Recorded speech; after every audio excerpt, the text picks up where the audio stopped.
na afa me the warning akọ e de amasa ankrofo yi Cocoa board for a issue statement na no pay say woni aketua omu nyina agi ni ade na omu tisu be 20% ne 10% ni ade a ye kan wa ha ye kan wa na ya de pa some new kasi things are happening at the port regarding juice sacks ahodo a ye di fa cocoa board na dia bawo wo mo se sky akrakra o mo gie aketua akrakra o mo gie no o mo say issues aba cocoa sector no yesika semu se dan ko yie sa the chief executive in Crawford so mati o mo dia so 20% other senior staff ahodo no so ati o mo dia so 10%. But opening Vincent who now the confiscation and no ewo your friends o man mu ha na no in sawo mu de na nkrofo no ko fa be say 20 containers ya omde ko gu warehouse no mu no omko chi omo no ye hu no baby a ko san komonu ko ya ekodu baby asumbo ko be mu wo baby obi fie no eno susu ye ni mu ya te o baby asumbo ni ko ba ye na so yate die ko ni nyina so ye ni dafom ye hu ni nyina tema ho ye ni mu nete ho min kan ko ekire aye ya ni mdi ko blue gate ya mdi ko blue gate ye hu ni nyina ye hunu ni nyina enti Cocoa board there was say mudi mu nan sifom because yen to me we are juice again ko ton enfa macro fufro so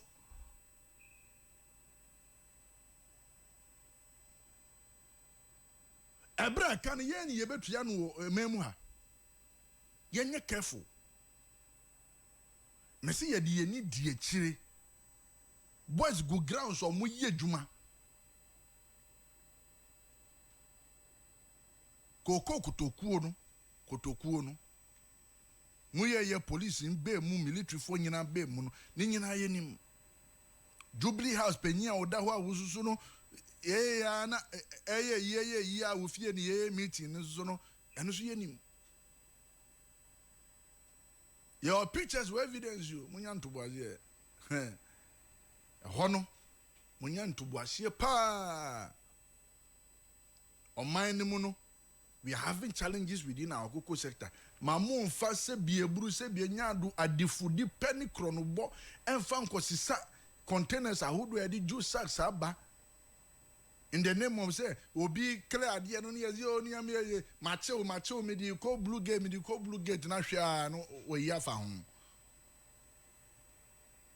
ye di ni hwe we are looking at you with the eagle eye.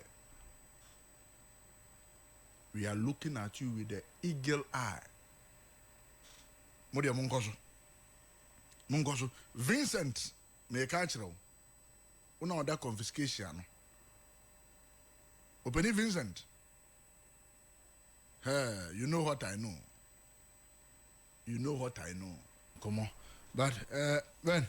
Nachi. Morning. Morning. Hondi hodi. Adom any tactics yani yɛde na mutumi nyina awurade so ɔdo ho twere no so a wanimu nkonku go ase duru ba bi na nnuoma mu ɛden kura mpo a yesu frɛ na yɛ ɔgye yeso ti anope de menya akwanya ase da na mede bɛda na ase minda wase nda wetiefuo nyina so ase wafidie kɛse so ba bi ekoduro wɔn mo mutie na dodoro na nim nya asase yɛn ba sɛbesɛbi akwanya na yɛnya ɛne yɛde aba betena hanom One my omo friend omo encourage me, especially MPP serial callers ni nyina meda ho no mase. Pa one mo mushia e wokro maybe aye kodidi wo baabi a omutumi eka se oh yetie wo hanom yetie wo new nti aduane a we yetoi yanje wo hwe no one nyina so meda omo nyina ase. anɔpɛ memfa nkyia mu ɔden paa mfa ma yɛwura John Boadu a partyfoɔ no nyinaa ɛfrɛ sɛ ɔmbra no ɔmbɛdi yɛnim as the national chairman. Wohwɛ race na yɛkɔ no nyinaa ɔno no wɔ experience paa ɔyɛ polling station executive saa de ba bɛyɛ constituency executive ɛde brɛ mu ɛba bɛyɛ regional saa de ba national as a youth organizer bɛyɛ national organizer saa ɛde ba bɛdi general secretary de yɛba power na nyame ayɛ adom no akwan aba bɛdi hɔ no mu de a yɛkyia no baabi ɔpani wɔ na mensa nso mfa nkyia mu den paa ɛmfa ma Alhaji Dr. Mahmudu Bawumia baabi a nneɛma ɛkɔ no sisi a Ghanafoɔ ɛhu sɛ na MPP yɛbɔ yɛn ho mmɔden paa ɛwɔ nneɛma bi ho na sɛbesɛbe ntorɔ ɛne sɛbesɛbe anibrɛ anyɛ ɔmo na akɔyɛ yɛn nti no ɔmo twa yɛn ho ɛka nsɛm a ɛnyɛ nokorɛ ɛde to yɛ so ma Ghanafoɔ pamo yɛn no sisi a wɔn mo astarte sɛ wɔn mo ehu nokorɛ no ɛɛba na mɛsrɛ Ghanafoɔ sɛ mma yɛn nyinaa yɛnya abotrɛ na yɛmfa mpaebɔ ɛntae ɔmampanin John Dramani Mahama akyi because sɛ ɛyɛ yie a ɛyɛ yie ma yɛn nyinaa ankɔ yie nso a ɛnkɔ yie mfa ma yɛn nyinaa na ɛduru hɔnom a Ghanafoɔ no ankasa 2028 wɔn mo bɛhwɛ issues no na wɔn mo de adecide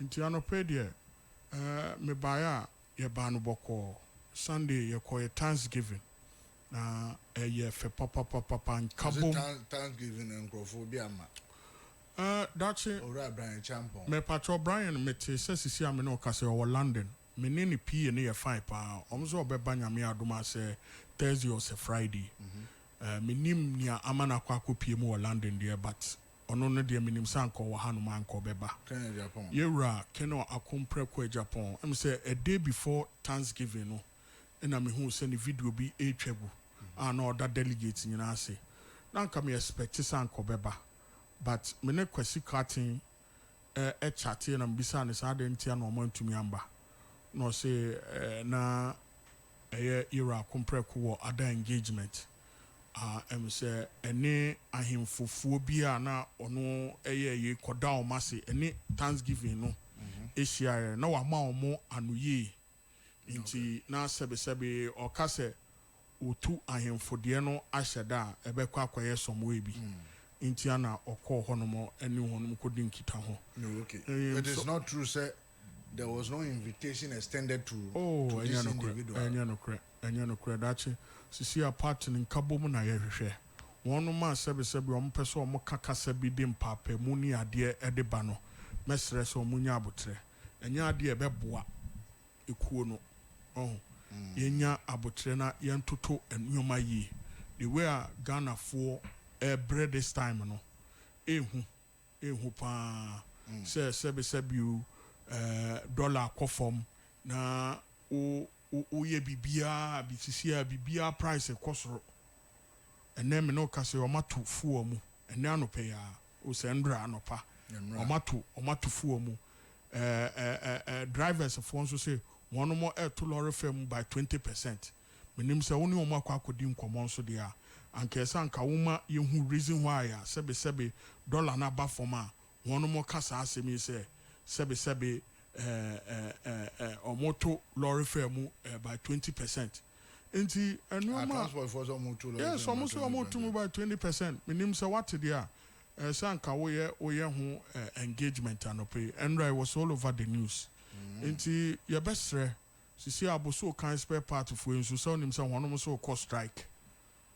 Enuma nyina ekoso no nyina no ehu se menhu se Ghana juju na omode yen o seden o because the key fundamental component to me drive goods and services ema no kosoro no eno na bi ni dollar eno ni bi ni fuel prices sebe aba from but sebe o sa da no me bisa o se wonua na o Canada no ni di nkoma ko be kire o se wa abochire de aba from kra anka President Mahama anka so anka o ma ne ba from more but one cedi level no de to so per liter no eno na ama akọ hu ni sa no ebi beka se na eye esen President Akufo-Addo time but President Akufo-Addo time abra na dollar barrel equal $118 no. Or the compare net year, a form cry, and 1 barrel is hovering around almost about $54. But answer at the time, I not $100 per $18 per barrel. Yeah, that an exchange rate. So it was around 14. Yes. And I don't know. And say that differentials no so by hit the fuel prices. Correct. And also you know correct. But make us say, see that the way like on international market, prices na above from. Above from and above from because right. Say above from what? Right. Now say exchange rate no e was so right. Right. The rate at which our fuel prices bet me above from right. And to me man I understand perfectly. Yes. I understand perfectly. Yes. So you understand say world market price of crude no above from. Right. And it will affect the price. But the exchange rate stability no count. Dispute. Yes. No dispute. What I'm trying to understand, I know ya esi a pen corner. You make an say anka say sebe ewiase de ni nyina aba for me. One city na da so no kura no pono. Anka sanka e ma ye ho hihan more na anka yetumi money ba for more. Per world market price no because you see how me no ka say o dollar uni rate ni e good. You make an what you say. O cedi to dollar ni e good. Yes. And international market no so no aquaform nti mentias ye why yes wo de 1 cedi san so to so na say 1 cedi no de to so emma wo de ntia wo de to so even before the drop of the price. Yes, that's what I'm saying. Say wo dollar ye good international market fuel prices are above from. Yes, 1 cedi no wo de to so still no mpo no emboa timemfo because above from more they are solving issues within the energy sector. Nti anu na me kire say duru ba bia because see me the only problem I have with President Mahama and say sisi ameno ka say wiase afa na nyina atorienchen bia mbae awotira President Akufo-Addo famu awotira people for famu no enye no bi na President Mahama ehu sisi wiase afa na nyina bibia ekoso fine. And in fact, it was projected, said the year 2025 economy is shrinking because of COVID. Any other external factors in India, one besi one more kwaso. Inti anka president nyoma atoto ye wo wiase afa na nyina no anka so yo ojire no ho more. Nanka ye nyina ye ho toyen. Mana me no ka say electricity kosoro, water kosoro. Ni nyina ye nyoma bi Ghana for ka ho asem. Me to me prepaid a enche na asa. And then every 2 days, be a top prepaid 100 cities. Me use BBR. I dear want me them high fridge, me TV, me fan. Me near condition impo. Into Sabi every 2 days be a metal 100 Ghana cities of prepaid. Naturally say ye kwaya ye buy. Last week unim say hotel for ekuo ni nyina hotel ni restaurant kuo nyina e wo Ghana hanom say sisi ano omo electricity bills are ebano ano den dodo. What that be woman chain? On also say this time they were ni prepaid ni ade no ekosoro no eye ne hu. Into open sana the cost of production. Obon se obeka se dollar akofom we akofom but cost of production from all other angles factories no ni ade light no mo de adwuma. Oh, into sabi o dollar aba for me na still me to bela kwa anka Akufo-Addo time na anka me tono 4 cedis 50 pesos belakwa active na sisi a dollar aba from me tono 6 cedis 50 pesos because ono so kwa akoto prepaid no de akoye production okwa akoto nsuo e de akwa akoye the adjustment of utility bill was an IMF conditionality you see when you say that IMF conditionality or more can one asebi so almost exit. Are they not trying to exit the facility? Set time no nyanso. Inti ya besre dachi niatini ne say enwoma ekoso no ehu President Mahama ne second coming out obaye sebi media na seda de me de beba no dollar no ho nsem no because wamana ba am relatively but sisi anu nkofo electricity eni nsuo me no ka se onim se tamale sisi atamale nsuo ma. Yes.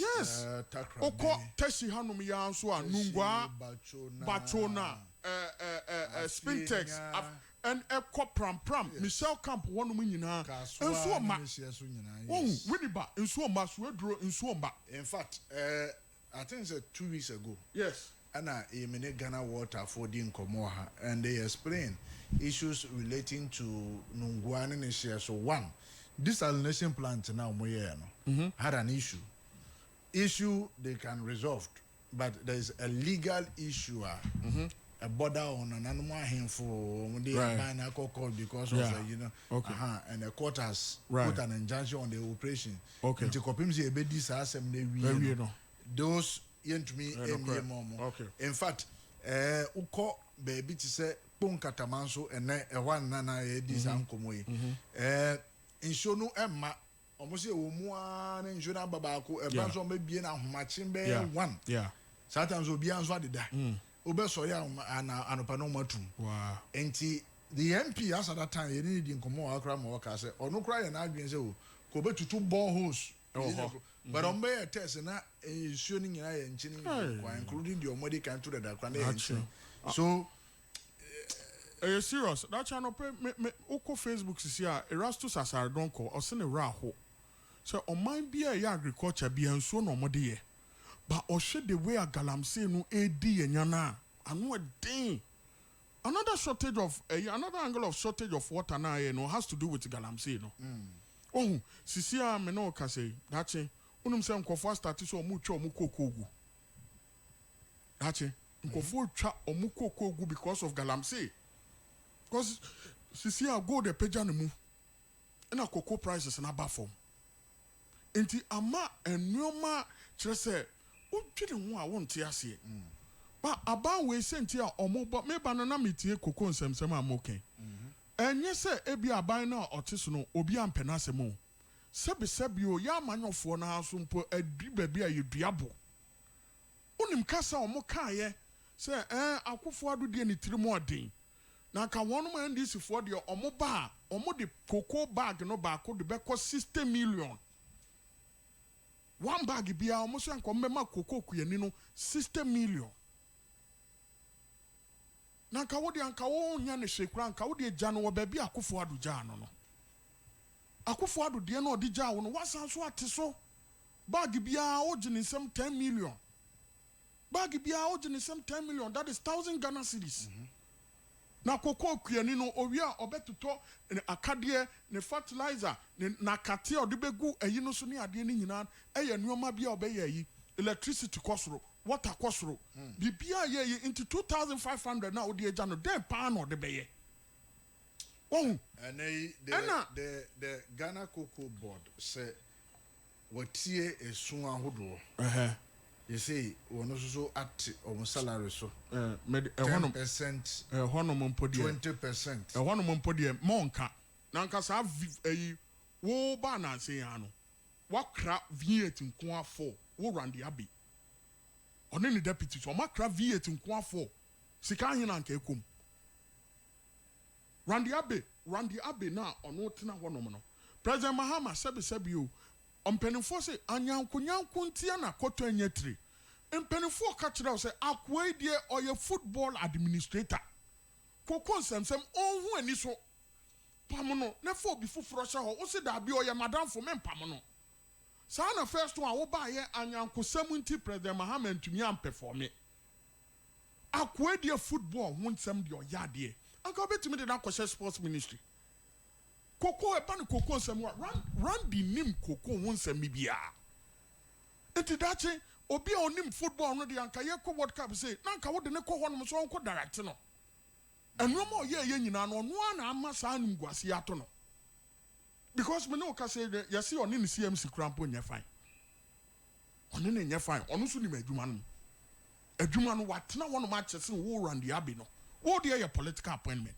By virtue so what down for the president Mahama no we won born no akose ho. What in America na say? Ba ne yakoni nyina no dache. Media anya me hu o. NDC for kasa dodo e wo kokon nsem no ho. Ato is force na enu ani. Ato force ni videos a e twa good this week e wo social media. Say MPP for 3 more day. Na kesa nka omo sebi omo ma bag bia 6,000 NDC for ba mo de be mo. Man yo mu ahwe ne omode ye omo akufo ado time ananka de ne 400 cedis opeja mo de ko 3,100 yesi akufo ado ye Nebukadnezar ni trimo den ene ye pamo no mo ba ya ahwe ne mo ye badachi enya mi hu oni mo anya mi hu opimso otumfo ni interchange kura omo ye wo so ame no omate so tu Minister Baba Chim. oh tie me mama no nsi wo ho me pacho me say opimso eye otumfo anana baby obi abonu mu ase eboni dia no abonu mu ase no ni interchange kura omate so tu na wo tetekwase wo koko ah ena wo tetekwase wo koko aye minutu yeyem some kofo way high sense cocoa prices omatiti so say who high sense cocoa prices eno no omo no na cocoa farmers na kuafo no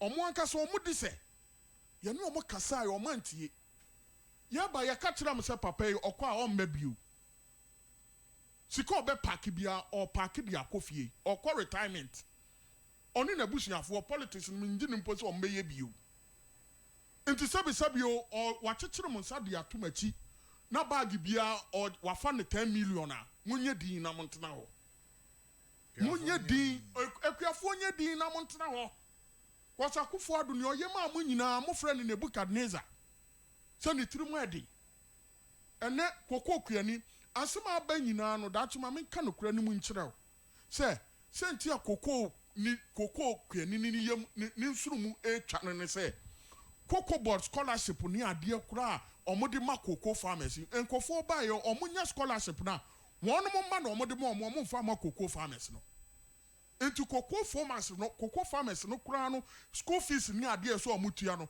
bags ye omokwa akoton emu bia no mbeti nkura no school fees afimi dia akwakoye yi because this time cocoa board scholarship ana nko hwe kuani ba no eba headquarters cocoa board headquarters wonum na o ma che e dia afa enu tia na cocoa farmers ni su no enye bibia ntia wo de yemfa ne say electricity ni edanchen water danchen enuoma ana lorry fare ni ade a ye pamo akofo ado ba bia na eda ne hwa na eda mpo a wasan so arobe ni sei a ni school fees ankura ni school fees ni ade anko betua nyina no scholarship ne ba mo da headquarters wonum na mafa mo fa makoko kuani no sanyo nyina aka ho dache sanyo nyina aka ho ena ama kokofo no omakuma et no na eye national security threat because me no ka say endra no pa omusi sehwe akontomra obi akose NDC atade e de kwa afuom boys ne tie no wo sehwe hono man ko mu twitwa no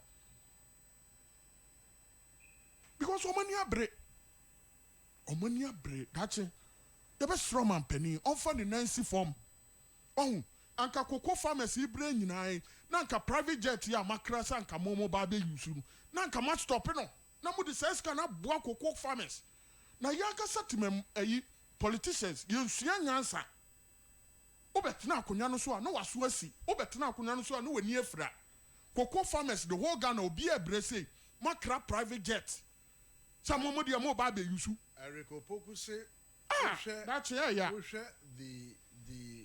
the value what 3,100 and na MPP food tua visa bi say ya tesokura ababedu 2,500 na enkane na ukita 3,100 na utumito bag of cement 26 and na ukita 2,500 utumito about 30 something meaning say the value even as at your time and amutua kese no kura so martin no that same money can do better than what 3,100 used to do in your time. Bisa so baby line atum.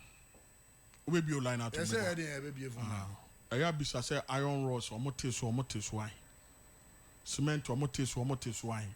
Or say 3,000 need to meet how many bags? Or say not 3,100 net to meet 26 bags. And as you see 25,000 or the mercury and no how many bags? To me to about 30 something bags because cement back as at that time. What do you mean? You need a tier for your mat no. Me pesi you need a tier for your mat na then na me nyan to was here. Your mat no. What can it try see your mat no obi am fa no phone. You need omu na ye adwuma. You need a tier for na ye adwuma. Your mat no. Enti cement no kura be na wo. Na 120 Ghana cedis. 120 Ghana cedis and cement ne bo no aba 80 Ghana cedis. 80 Ghana cedis way. 80 Ghana cement be na 80 Ghana cedis. Oh. Mr. Cement be na 80 Ghana cedis. Who cause see that's 78 me pacho. Akufo ado time almost here cement e cost ran e 100. E cost ran e 100. cement ne bo akosoro na ne 100 odi akosoro na 100 iron rods kura 1 ton ni ade nyina no me pay you na man na nya akofo at the time na miss me hostel no up you one no Valley View one no. Into what is he talking about? And yam one some more. Say on some more can position sank or moba. Koko kue ni bia President Mahama o catch there a kuafo ne say omum bia omu koko nim. Also wo ye koko bia biem because oba one bag bia no obema omu 60 million. Akufo ado na mo boni din boni ni ade nyina no. Hwe ne ode ye ma omo. Hwe ne ode ye ma omo. O ka kiro mu so omu biem oba obema omo enu nie. Na one jack for the price no kwa amfa ma omo a menyo omo saa dache ya menyo omo saa ya ye won kra hanom de ye nim the impact sabi omo won kra se no ebusua dodo na ani daso ye koku afuo na koku afuo no enye daily ti se moko enye daily ti se tomatoes enye daily ti se kosua akokọ betu no everyday bia wonom ye omadwuma na eye all year round. It is kana obenyano anasi ko begada no. It is throughout the year. Oyi once the crowd fish wa wahano. Because ansa no obeye saa yi ni nyina no, ode ne cocoa bags no, na de ye ne calculation. Say okoto animfa so say nie. Obeti akate de, obeti we de, and school fees say ne mfa so ni no de atonche. Into oyi once the crowd fish wa wahano. Now we por 10 million, 1,000 cities per bag bia e wo do Mahama wo dia. 1,000 Ghana cedi bia eya wodia na hwan efa na some o kan yi me pacho asem o kan yi e wo position enu no yi asem o mo kan wo position no enti nkofo bu afu ni nyina no na asem o mo kan wo position no me srew enye no mu yi na me srew the world market price no enu na man nkofo I drop it na me srew say enu na man nkofo bubefu no. Also, our friend will be catching us as annual and see a dear politics bio. And see a dear politics bio because Ujo no more opposition. Now back that's one bambe ya. And Kofo Bufu. Because in Kofo the aye calculations, a young Kofo any das war. Say 24-hour economy now will promise yembe buno. And Cabana and pay for it upon. Emma we are for ye babe ye ready ako. A we are for point and you for the answer be ready the edi ako. Obi dia ye ne project obi dia ye ne calculation enti wo ye ne saa na o ha ni pakro no ena me no ka say why ye kofo ye adwuma more than anyi omuntu o moka nurses fo bi no nso sabi o nurses fo ye adwuma ye ntu o moka ena strikes e national service for so national service for somebody called me over the weekend $80 na call from the Dutch na call ni say dollar na call from na call ni say me nua mesre o mampani adie we ya wa be eye abra o ya adie de agewudin o ya adie de agewudin se kokoye te se first one ne dia wasem be ye mobokra as obia cause sisi anu de we anoma e kono dache amamefo bebre se o mokodwoma ye nto ade nanka ye den ye oka omo ka se anka o mampani anka by this time round ya be won che ne kwan me say ne mistake or ye first one e bi no ye bio anyankosem ntia na koto enye 3 so nim say president on it Randy say but on mine can continue ye two for say akwa ne hu adwuma na nu so ohu popo a o se ye koko enti wadamfo no na sebi so ohu a fa ne ko se ba bia na ho odin betumi obi anim say ba no bonds and some they are Randy well enormous experience obetumi di aboa oman no ba wadamfo na sebe kokofo nyina ayi nyina ekamu a na wotena ho no DDP e course say no na ye nkofo kakra bi meboa DDP a ema MPP on popular sa haircut na e ba ye no say na ye nkofo kakra bi ba koko haircut yi de afa nkofo bebre wiase afa na nyina especially Ghana hanom no say no afa cocoa farmers bebre unim families a depend e was no so ti ato force no sebe dachi omo kasa dodo eduru ba bia ye nya abotre it is a Ghana for e bo machi a Ghana for dika pa and some omo kan ye no eno na omo de be judge on na nka akwa ba na say no nanka nneɛma bi wɔ hɔ no ma mo yɛ amo yɛ nanka mo twitwa so ɛna presidential staffers ya to amo pay mu 67%. Yes. 67%. What's your name? Oh, Mr. Bayer to force ne budget oko ready wo parliament. Me akra ya dwene mba so na se ya na ehu ye. All presidential staffers almost salary akọ 67%. Omo tutum. Na koko ni de wo de wan hu no mobo. Koko fo omo akotia ya he. Na me no ka se teacher fo akira de ni ade nyina omo sika 3 months pe na omo de ama omo ye adwuma more than ayi. Ti oba ni sana adache o ya haye. Oh, enwema bebre na ekoso a sebe enika. But okoka na okoka ne pia ebe ne se wo MPP ni no on ka no kure anase se ni se hwe Ghana fo atem a omudi di president Akufo-Addo na president Akufo-Addo ne president Mahama hwan na enyini Ghana fo na nkaso ma fere o ma fere nyina no o ma make mistake na mistake na hiti o mo hard nti o mo nkaso o mo ntumi mbi o ma no kura mba botene ma meka Nkrofo say ase for almost 1 year na munya asemi anka nti we are David na enseme ne yenyan kan president nia sebe okochi mkofo nsa gin omugo di ni ade eno na enye nsema ye kan ye galamse ekoso a MPP non executives ya me no ede enuma ekọ ye friends ede security efo ekọ nkofo galamse side ejijiji nkofo galamse side enye nsema ye kan ye yensu ana esei ye ni nsema ye beka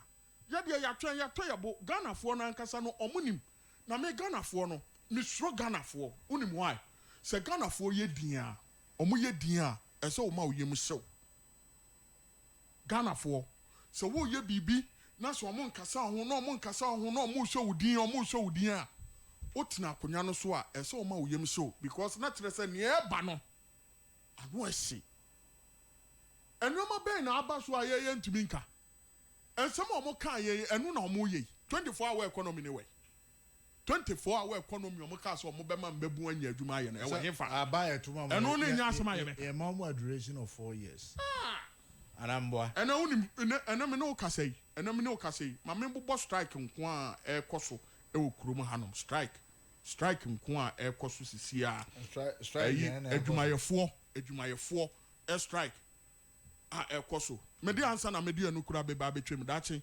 BEC ya na nkura akwatwire na nso nim sa Akufo-Addo na oye ni free e ma awofo sa awofo antua hye BEC registration fee ene unim sa BEC registration fee o matum NDC fo ya o matum ene akura bia betua 350 Ghana cedis for BEC registration Akufo-Addo na o mo ka asa ni tiri mu dendenden oye Nebukadnezar Akufo-Addo am ka asa ne cousin ene sasabonsam no ono anje awofo ne hye ono anje awofo ne hye otua edema awofo bia 350 Ghana cedis do Mahama baya oso oje omo awofo bia wo pe wo betua na sa ni pet na akonye so a wo ka kirem so yini papa president Akufo-Addo odi free SHS bae ene dollar ba form obi ani ye ne yakora omo se dollar ba form yefunu ye me ya omo se dollar ba form me na mu bu a dollar ba form bibia dollar ba form ene ye ma me no mko edwa ne ye nto mo nuoma omo se dollar ba form bibia dollar ba form ti ye mbonsem asem so eduru be bi na be bia free SHS anti free SHS na ye no kura na ye di tu ye ho sana na Ghana fo eduru be bia na omo ka bibia na sebe ye fa no torowa no enu bi na ye sa ankofo wi dollar ba form na omo ka no enu ena edi omo nya no se bibia no omo fi se bibia ye den ayeye ene otukono tumi ka kire Ghana fo se 2587 na omodi ma akuafo no is better than Akufo-Addo ne 3100 na Akufo-Addo tuade ma kokoku ani no ei enti sisia pa sankofo we pa ni omu ye eye pa Akufo-Addo a covid ba ye ade aho kire ba wiase afa na nyina ema ye aduane free etua nkofo ka Akufo-Addo time wote say covid time nurses for ne ade call strike ene covid ni ho wiase afa na nyina anya den dollar ba form enso strike ene nurses for ebinom enya omo akatua NSS nkura omo ye omo national service omo ye national service almost about 6 months to say almost about 7 months omo tua omo ka meba omuti omoka ene judicial service for eco strike ene UTAG so onim UTAG university teachers for ne workers for mo honom nyina no onim so omoko strike CTAG teacher for omo ye yi ni ade oma call it off but when no nyina no eye nneoma bi so hu se ewiase afa na nyina na ahokyere bi amaye sisi ya no economics ni nyina ha asi omoda dem a nneoma ekoso enti wo ahokyere mba wo so yi enti na meka kyere Ghana for se na nado de nyankopon na yi no edi ma yen anka can you imagine say that time we pa anka covid ba ya anka ahokyere ye fam yi anka president Mahama na wo so asanka ye nyina ye bewu anka ye nyina ye bewu covid time say president Mahama na tena so de asanka ye nyina anka ye bewu na se sana muka asanka NDC na wo so a anka say dollar na anka afrobo mpata enzo omo na ade omo ba den no maye enye ye nsise ye pa ye de to wo no ma omo ba den pa no maye a policy be no omo de aba ama ye yi eye yankasa ye vision ni nneoma ye president Akufo-Addo anka nkyerɛ say okono the next president be ma nneoma ye yi wanka nkyerɛ oka kyerɛ Ghana fo nyina so no de okɔ but the next president because president Akufo-Addo of ahokyerem ahokyerɛ fam ne na nya ahokyerɛ ketua Ewusha ma min kai was Bashiru Amanta na beka yansa tete eneno me hu bebi okokoda wankwankwa nkoda yi me hu bebi okoda ye nti a afuna Bashiru Amanta na dachi mede manusi no unim say VAT ya tumu by 21.9%. VAT. Yes, VAT on non-life insurance premiums ya tumu 21.9%. Electricity by 28.14%. Me no ka say tariffs are down so 19.9%. 19.9% plus yes also government fees and charges have increased to 30 to 40%. 2025-26 prices of locally manufactured plastic products are controlled by 7.0%. Me no ka say vehicle wow ni motor insurance third party motor insurance be opa be where you need to be taxi drivers and Uber drivers no truck drivers say sisia insurance third party insurance Akufo-Addo time no mutu ya say ina sisi o mutu ya say ma me ko Amanta na so your time nti Amanta na morning dache ade ache say bia boko nyamboko kra ko ka jam yo ede nyame ase dache I've heard a lot of things and Benghazi ba me wo radio station Kamu ba me to say no can you me break but some of the things are there or your repetition and you ma Ghana for nim and or can for instance the price of food items electricity bills and those ones I know they are all public knowledge Ghana for nim party Ghana phone him say I just came in Ghana phone him say ya tutum Ghana phone him say ya tutum this were the reasons here into Tumunubai and I was happy when you were telling him say IMF agreement omukomu ayebetoye but don't forget that they are the only government in the history of this country from Kwame Nkrumah Mmeresu nyina bedrene they're the only country ye jai IMF mo yes and by to IMF they are the only country. That means that I said before we left, there was mismanagement of the country. When they came, they left mismanagement. That means that it is 0 minus 0 is equal to 0. They didn't bring any improvement. Why improvement? Come on, Famba. Because if you had brought any improvement, and IMF 2016, bano and say able to say IMF ne ho.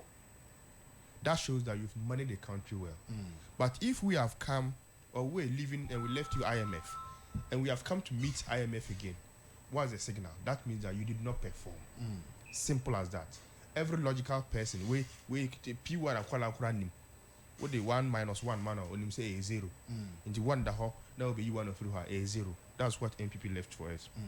Now, Misati said all kind of issues of cocoa prices.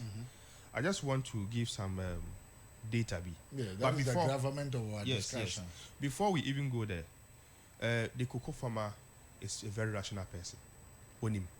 All the analysis we are making, they know a lot of things about cocoa. I believe you heard a lot of cocoa farmers on one who say they know the reason in here a bono alcohol from about 2,500 as we speak now. You've seen that on social media. Yeah, I've not seen a cocoa farmer justifying the cost. I've seen cocoa farmers complaining about the fact that cocoa prices in as much as he believes that world market price a form he believes that even not NDC 1 no NDC 2 no MPP 1 no MPP 2 since cocoa cocoa so even so say world market price no crack one government hold them because I'll tell you your forward sales now they are guaranteed I will tell the of reason. the price. I'll tell the reason. You see, so but I've seen some cocoa farmers in fact, there were some videos on our phones. That means we need so that you would have played it. They are justifying the reason in here cocoa prices from 3,600 about 2,500. They know the reason. Most of them know the reason. Unless of course those who are trying to do propaganda. That one is different. Now, we've heard a lot of people also saying, especially from the MPP camp, saying that Honorable Tofosi made a promise, say, you buy more, the cost 6,500. That was a blatant lie. That's a blatant lie. There's no way, and I don't want anybody to challenge me, that where did Honorable Tofosi stand? Eka say, you buy more, obe tomorrow 6,500. He made the statement, and let me show. Let me tell you the kind. Or say, as at the time when na that 3,100. When you look at the exchange rate vis-a-vis the world market price, who calculate here, you should have paid 6,000. And that if the NDC comes to power, no. Listen. Ogokan was Central Region. If the NDC was in power, listen. If the NDC comes to power, womube tria that 6,000. Meaning, say, if you came to power. Not surprise, that's what. Not the exchange rate is still the same. Now you could have paid 6,000. Maybe you might play it for listeners to hear. What I know, and I remember T and say, if the NDC was, he said that Infanti, if the NDC was in power. But why don't you play the video? No, be Anka yenemunye wa buy mu. Anka ebetua 6,500. And he was meaning say Anka muba bemono. And like a world market price and the same as MPP time. Yes. And at the exchange rate so the same. You could have paid 6,000. Absolutely. That is where I'm coming from. Oh, okay. If that is where you are coming yes. from, I agree with you. But he did not promise that chinchina in spite of all the conditions, you bet you 6,500. No. That wasn't what he meant. In time before the person more than the Casano, nobody ever said that. President Mama never said that. Dr. Tofosin never said that anywhere. So it is a lie that Honorable Tofosi mentioned those things. And we found to change. And we now, in 2016, before NDC left power, now a bag of cocoa, 64 kilograms, it was sold in the international market, the international market Ghana cedis, about 719 Ghana cedis in the international market in 2017. Now about Ghana, the Ghanaian government then was paying the cocoa farmer about 475 Ghana cedis, which was representing about 65% of the international market price. That was in 2016. Now, 2024, under MPP regime, and the cocoa price was a hippie call about 10,000 Ghana cedis. 10,000 Ghana cedis, the Ghanaian farmer was being paid about 3,100. Which was representing 25% of the international market. That means if you compare NDC 1 under President Mahama, I know you are 65% of the international market price, and you come to MPP, they were paying 25% of the international market price. Cocoa no you say uko edwuma so na cocoa ni ye yes 10,000 Ghana cedis. They would divide it into 3. Normally 2, ama cocoa farmer na government na keep 1. And the 1 and the government you need school kwala cocoa farmer school kwala omudi omo road cocoa road constructions omudi tuatua omudi fertilizer omudi to fertilizer and now with the size and those things akate and those things and omudi administrative activities and omudi saw one no year. So the two goes to the cocoa farmer. But MPP Mbreso, they were taking two to the government and only one Emma cocoa farmer. Unfortunately, make us say unfortunately on our part as NDC people, then the exchange rate was high. The amount I know on international market was also high. Into the no money now it projects a higher amount at the cocoa farmer. Now the NDC has come. The exchange rate has gone down. The cocoa price at the international market are from. And the reason it's here, cocoa price cost under MPP Mresono was that a lot of countries were hoarding their cocoa. No more for cocoa in Kwebia.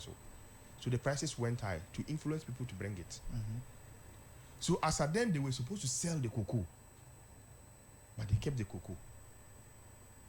It's never quite a so. But you see, Obia shall say they need their call. Into cocoa prices no at so about 4,000 Ghana. 4,000 Ghana cedis. In Ghana cedis no this year. So a bag now is 4,000 Ghana cedis. And His Excellency John Dramani Mahama is promising that 4,000 Ghana cedis no obeche mu miansa. No the 70% of the international market price no e the amount cocoa farmer. So henceforth or hitherto get the 70% of the international market price no and the member cocoa farmer. And that is what we want to send it to Parliament for it to become a law. But the issue. Say, maybe you yes, I Ansana, why would you saw the Parliament? No? Why didn't you take it to Parliament before implementing it? No, which one have you? Nothing have you implemented. So you are taking it to Parliament and say, okay, you want to look at it like the Cote d'Ivoire type. If the prices go up, the cocoa owner gets high. It's if it comes down, that is why you are still saying that the 3,100 no, those cocoa seeds now already cocoa board are cotton. They should pay the 3,600 to them. In spite of all the challenges, the government is saying that you promised them 3,600 before you went and picked their cocoa. It is at 3,600 no that same amount. But subsequently, after the thing has gone to Parliament, now you can address all these issues, then it returns to the law. That is what they are saying. Now you ask a question that the cocoa farmer is saying that cocoa price is in Tiso, and why is it that now the cocoa price, even in spite of ups and downs of cocoa prices in the international market, because there was price guarantee. Good. Thank you. And Tiso, but why is it now? Do you know something we call stabilization fund? So okay. That stabilization fund was established to address a lot of issues. Not only in the fuel sector, because mostly we hear it in the fuel sector, say government has used the stabilization fund and they subsidize an amount, fuel prices. That's what mostly we hear. But then, it was meant to support a lot of places, which of course the cocoa sector also can.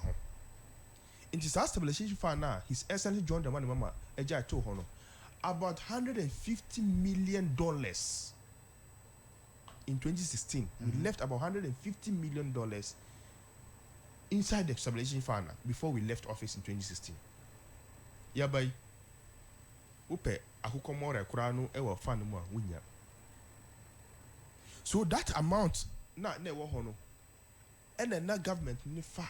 So that when there are issues in these sectors like this, instead of burdening the cocoa farmer and I say burdening the sector now the sasika stabilize it. You do subsidies so that the person now or yet directly involved in buying the thing wouldn't feel it so much. The government use that stabilization fund normally at Taraho so that it will be at an appreciable amount so that it will benefit all of us. NPP came. They didn't see why Sika Yetena Sika so na common day. Into a common na di omo almost say e di ye nyomo pe. That is why the president is saying that we should stage a forensic how do you call it? we should send a forensic, how do you call it in the forensic audit, good, into those matters, so that we can be able to know where and how those monies were spent.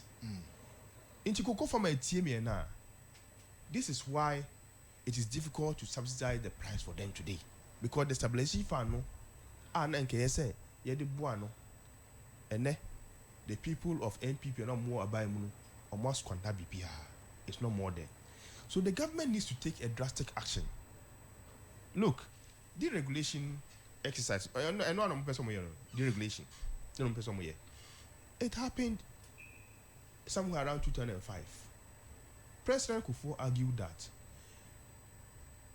doing the subsidies, bomb minor car. In Tebeya, Yenjama no one can determine the prices. So once the international market determine the price of crude oil, then the OMCs will see it and then reduce or increase their prices. That way, the amount of money and KSA will come more mono. Say, oh, you are using that to subsidize the price of NO.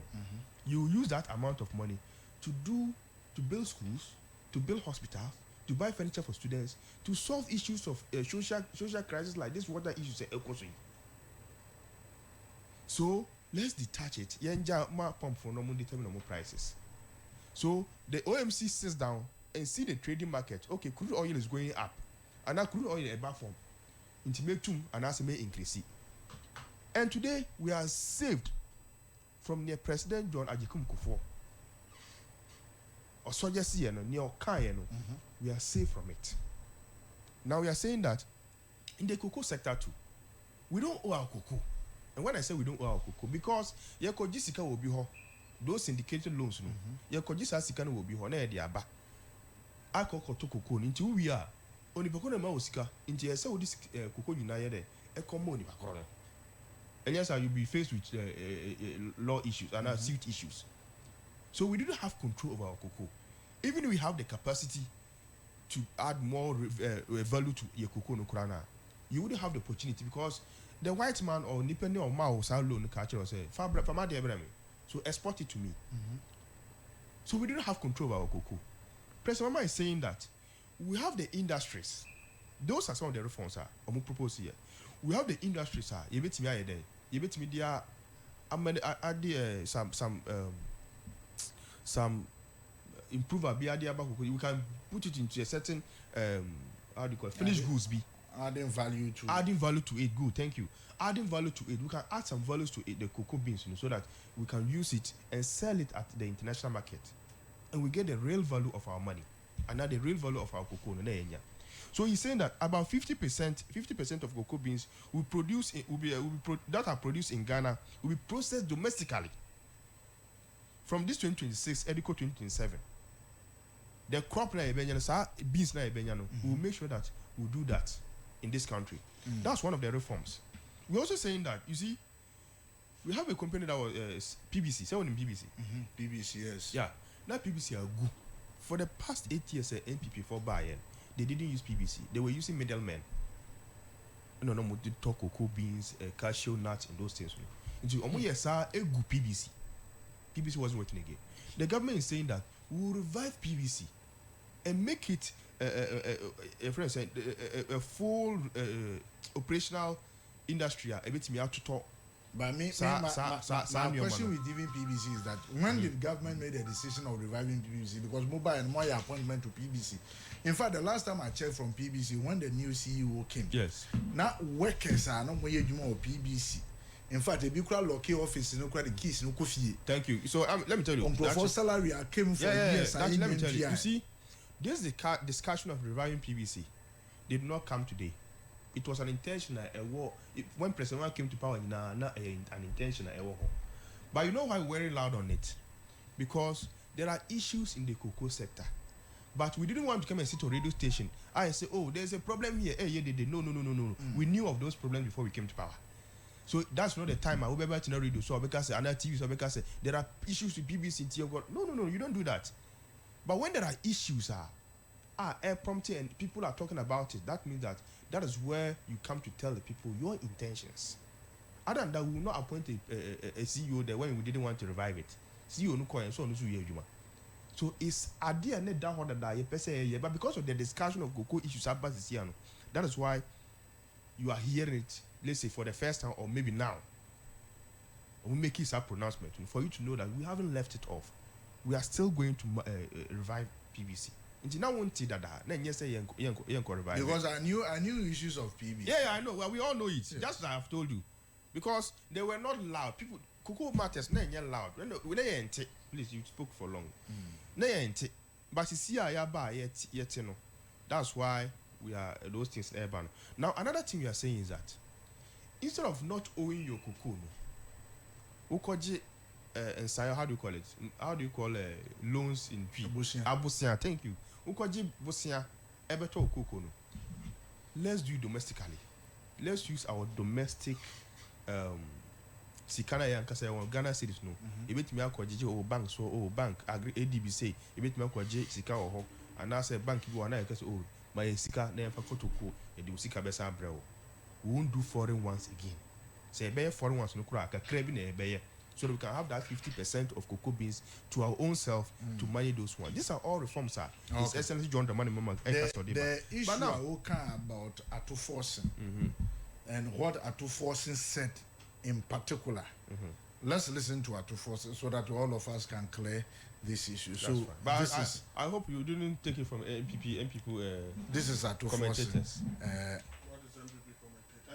So, Speaker, today the prevailing price at the world market and the exchange rate means that Cocoa Board will be selling one bag of cocoa at 9,700 Ghana cedis at the international market. Right, Honorable Speaker, the cocoa farmer cannot be paid less than 6,000 Ghana cedis per bag. Old Ghana cedis, 60 million old Ghana cedis per bag. The payment of 6,000 Ghana cedis per bag is critical because cocoa farmers deserve the benefit of their hard labor. And that is Atu Forcing for you. What do you say after this? Yeah, let me tell you. What do you say after this? You see, Manuma Guasi.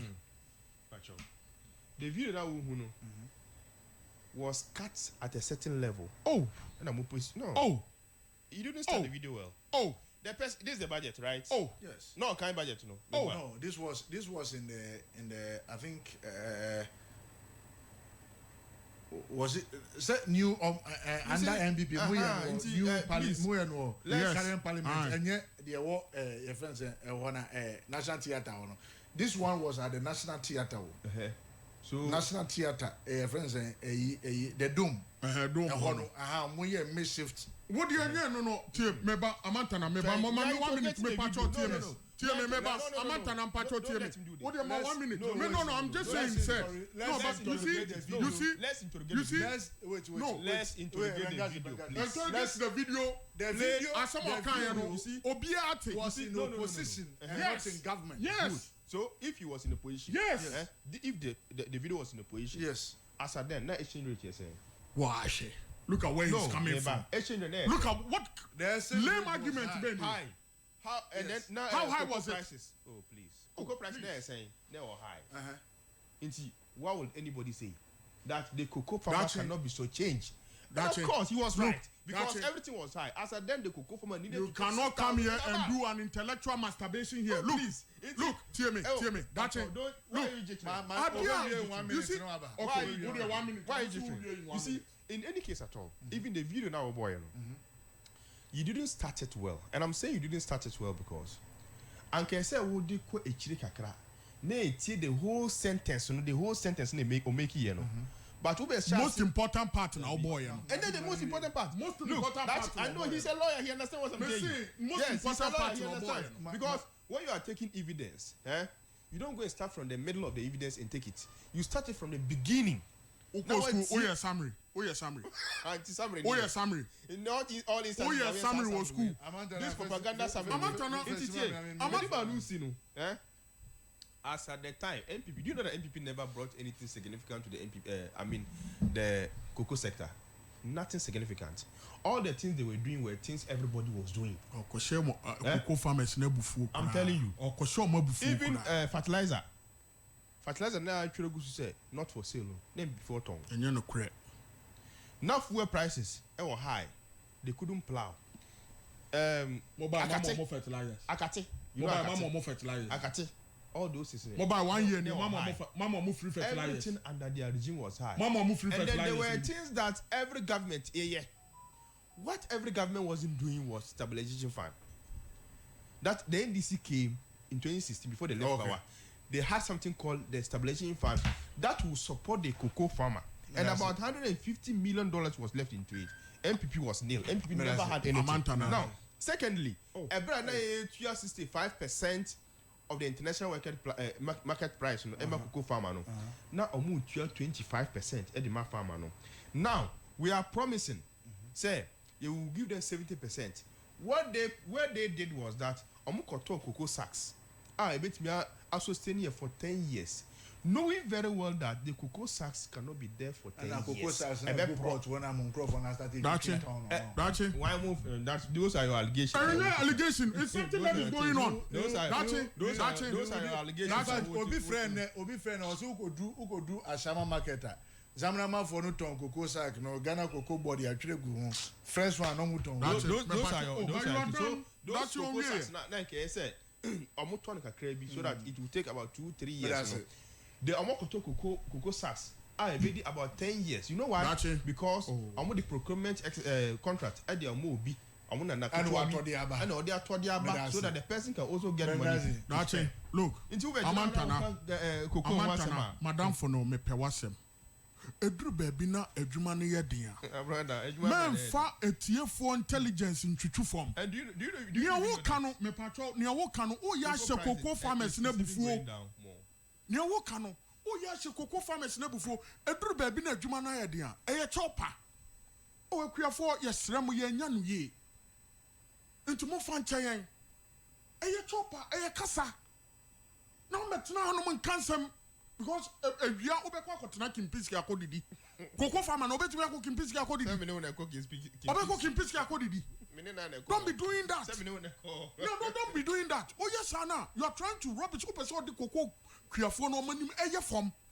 That me catch you ebusuafo money da cocoa farms so a ubegane. It is sabi man yan ye o creafo ye sramo ye nyan ye. We dey ye besre. Ebia next season no ye betu mama mo. Na mama mo arehye mama mo ani da so. Ba obetina no mo ka say and I say MPP now wo born in the buwan no ono na kwatua no de ma cocoa farmers is better than holding and wo de ma no ne wo promising the 60 million na wo promising no one farmer no akofo ado de enso na eda ho no one farmer no wasan so ate so what chinchim ne sa bag bia o gine nsam 10 million yakoya na ye baye enti menye sa enti dachi on that ne one kind of fund na module the one can me brad now would see me if you were listening to me earlier on make catcher will say SARS stabilization fund now about $150 million in a womb before we left power in 2016 year back 2024 no na bibia ni mu biem you are saying that please hand over note no way but in the handover note omode match chief of staff in here you know stabilization fund next them how can you tell yourself not stabilization fund sika bi and them inti sa sika no obi say and you might be saying emma me here you know when you look at some of the recommendations Massa, you've got it wrong apologize to the poor farmers or see we will commence a forensic man you know mon pa farmers na chow mon pa farmers na chow what they have to do is mompa ekuafo na chew no anu na mommo ani da so say ye kono ye ko ya nimu no ye be ye ne ye no anu no ena tane mpanufo ka no enye bibia na ye de be politics e say ye sua de de ma enye bibia na obe defend amantana enye bibia na obe defend oh ye nya no ye ko ya nimu no bi aye ni say mo sori am ye yi ene mo ye sa no ma nyina no ma mo ye nyina cocoa board CEO cocoa board CEO o ma crackers a o mo ba be use economy na emu o ma crackers o mo ba be use mo buy Mama by 8 years, no. You came and destroyed the whole. I don't know what you say. But you are still bold enough to even contest. I'm sorry, I'm also a social democrat. Hello? Hello?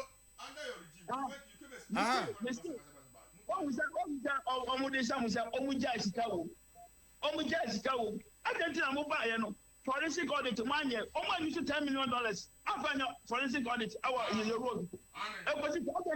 You should scan it. Now, forensic audit, all the government sectors. And that's some of them will not say. Shut up, we get to go $12,000. Now, one by the and then $725. Now the best is this year. No, $12,000. Normally, you have for 9,000. I'm on 3,000. You have for 9,000. And people farmers 9,000. I think over 6,000, you know, over 9,000. And then over here, no. And then the property for more so. What is wrong to you? I have been the broken at you. And this is for home, I have broken at you. As you may know, but this is 9 years. But this is 9 years. We were so part to 2001. I have 4 positions. We have time for 13 good years on the constituency. The first one for me, Mama Mania. The backward nursing training, where young nursing training allowance live that.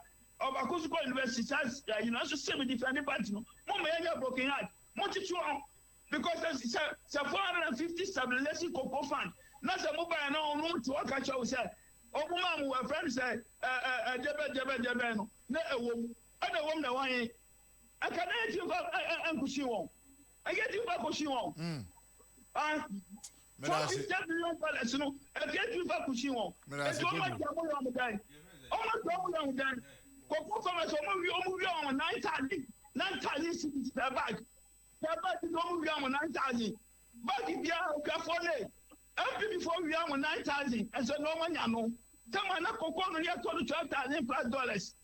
Not sitting here 17. No move by almost over 10,000. Near for carrying under the car. And no move on 9,000, so no one know. More young than you, this is for more young than. I don't know broken hearts. Kodro, former NDC constituency executive member. Yes, Not just a man, and a more young papa broken heart. Ne kaso kanyina, who say a soon dear tree.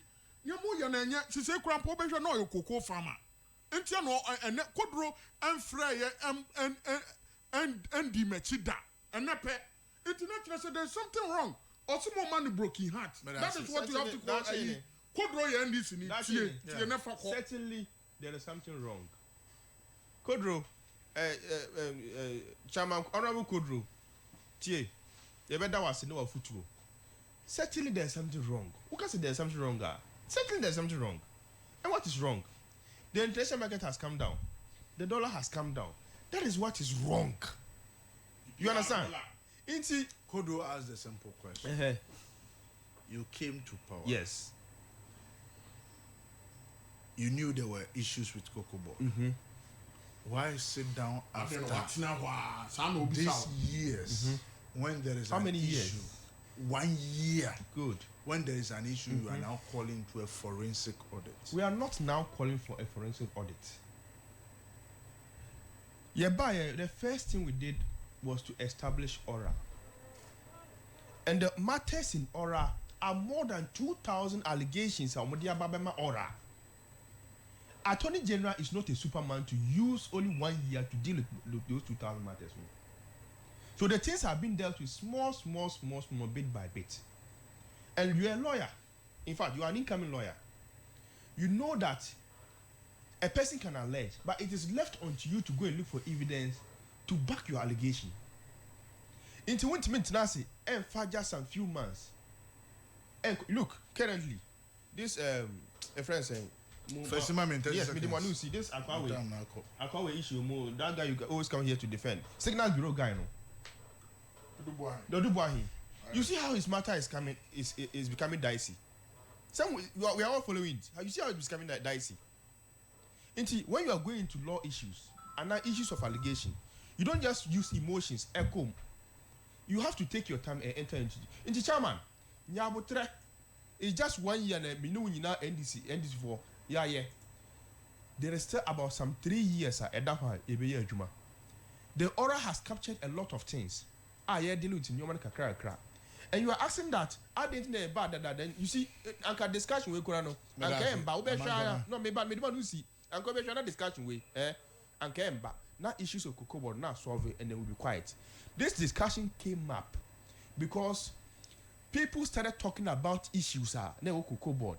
That forced the CEO to come out. And come in. That is how come that the issue escalated.